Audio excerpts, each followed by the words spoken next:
Hey guys, welcome back to Free Car Repair. Our mission here at the garage, guys, is to save you as much money as we can. That's why we make these absolutely free videos.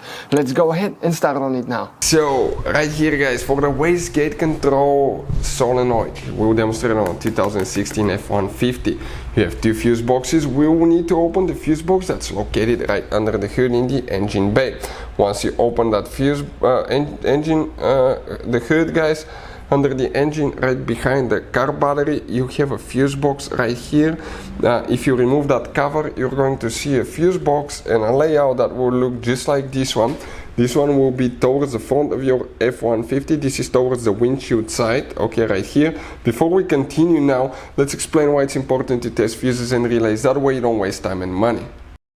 So let me explain why it's super important, guys, to test fuses. Fuses, not often you can see if they're burnt or they're good. Sometimes they may seem perfectly fine, you think it's a good fuse, you put it back in and you end up spending money and time on parts and problems that do not exist, guys, when all you had to do, test your fuse, find out it's bad, replace it, fix your problem. So we will have a video how to test a fuse, okay, different kinds of fuses, and how to test relays, guys. We're going to put the link in the description of the video below, specifically to that video. Please check it out.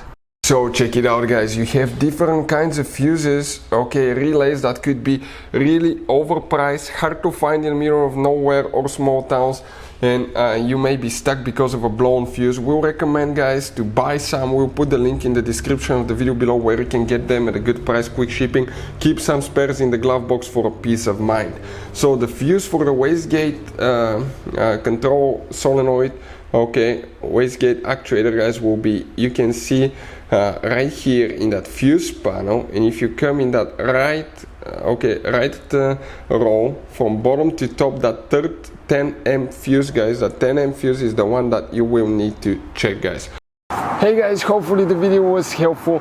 If you have any questions, don't hesitate to let us know. Leave a comment below. We'll try to make a video for your specific problem. Like, subscribe, comment, let us know what you think. And guys, by the way, we have more than 19,000 free repair videos on our YouTube channels, videos that can save you thousands of dollars in repairs. Thank you for watching and see you next time.